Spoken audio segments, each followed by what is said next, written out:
the academic Jonathan Westerwick came to me and we had this discussion about manhunting games, these fantastic games that used to play out in late Victorian and Edwardian England. And Jonathan has this theory that they reflect a kind of anxiety about the decline of empire.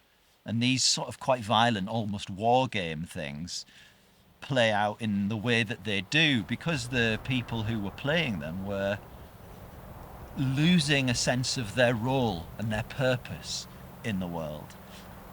And he said to me, what would it be like if we were to play out a game like that, but it was devised to reflect more contemporary concerns, climate anxiety or resource depletion, but it was more collaborative, that it encouraged cooperation rather than competition?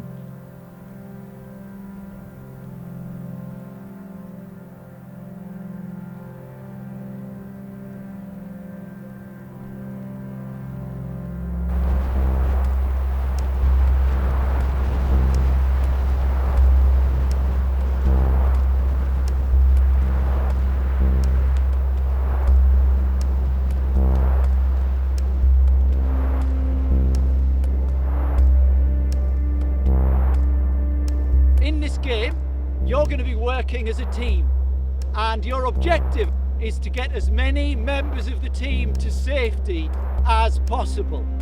I'm going to be chasing you down, and you need to try and get away from me and to help the rest of the team. Along the route, there are 4 red flags. If, as you're running, you come to one of these flags, you can pick it up, run back along the route, and hand it to me. If I'm handed a flag, I have to stop for a period of time, and that gives the whole team as much opportunity as possible to get out and to escape. How many of you are going to make it out? Do we like designate people, 4 separate people, a flag each?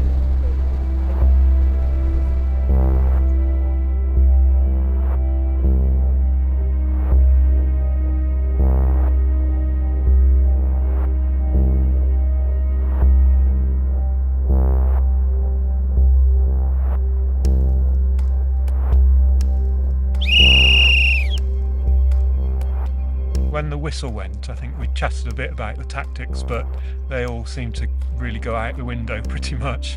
And Connie went off fast. I think I was trying to keep up a little bit with her, but lost her quite quickly. First thought in my mind was, how far can I get ahead?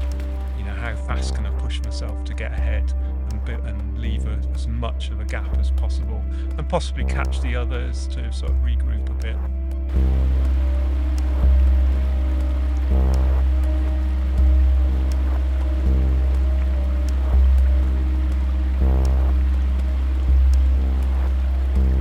As a team, we'd kind of discussed a rough plan, which was really just that whoever was at the front would get the first flag and take that back.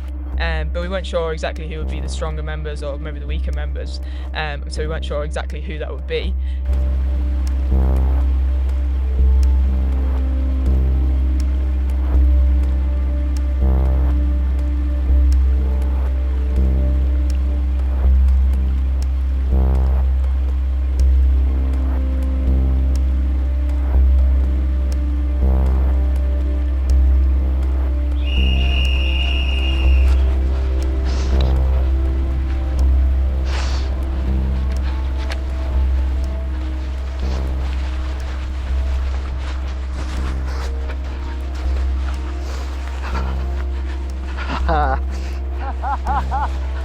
Nice try.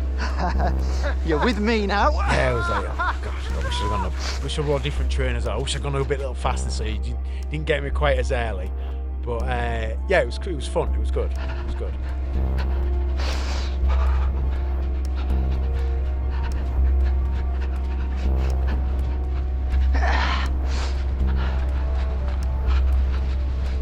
I wasn't really sure exactly what was happening behind me because obviously you can't really see around the side of the hill, but once I'd got sort of towards the steeper section I could see that it was playing out quite tight, and yeah, had to work quite hard to get the flag back in time.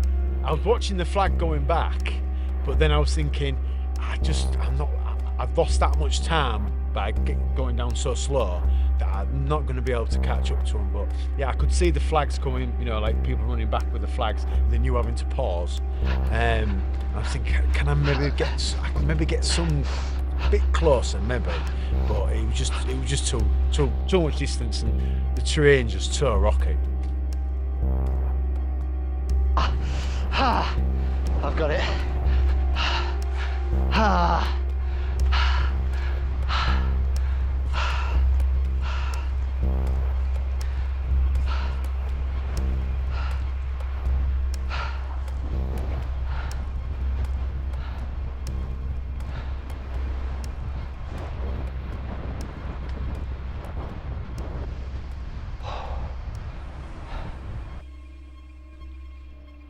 The team aspect changed how you got up.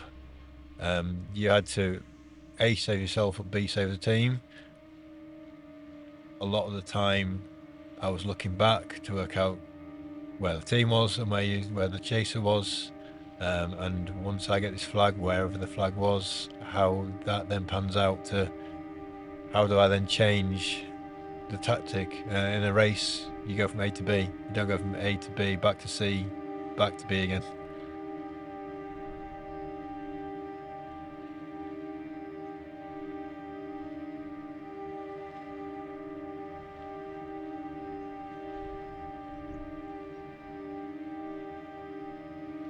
I suppose initially I had the mindset it was a race, and then we quickly, I suppose, established hierarchy is probably the wrong word, but the pecking order of the pack.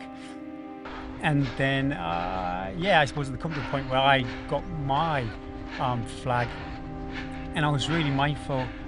A, I wanted to stall you, but B, I was kind of conscious not to get too close to you too. And then, we kind of quickly formed this idea that we would wait to use the flag if we needed to use the flag. And that's how it played out. And luckily enough, we kept maybe a decent enough gap between us and yourself.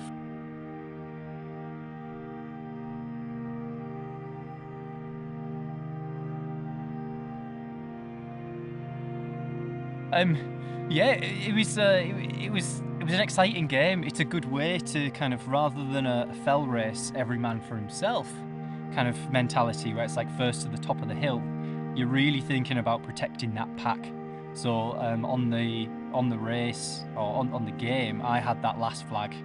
So I was kind of like the guardian of this and keeping at the back of the pack to say, right, if he ever gets close to us, then we know we're safe. So it was quite a relief actually as soon as we hit the gully, thinking, right, I think he'll struggle to catch us here. Yeah, it was fun. It's exciting, and you feel it. You feel your heart going when you blow that whistle. It's like the start of a race, but you're like, right, what do we do? What do we do? and then you see Connie fly down the hill, and you're like, oh, okay. Yeah, it's great, good fun.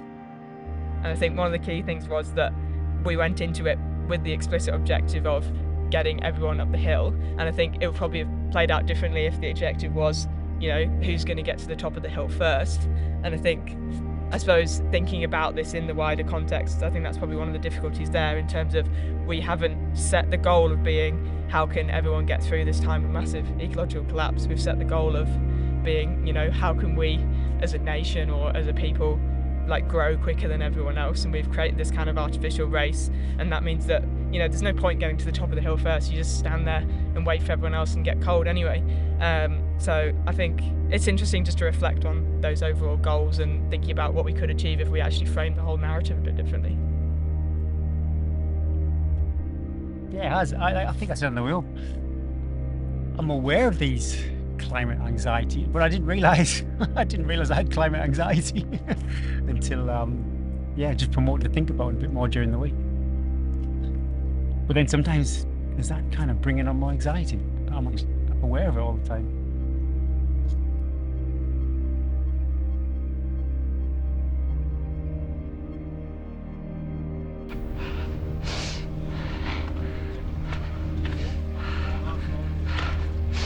Oh, well done everyone.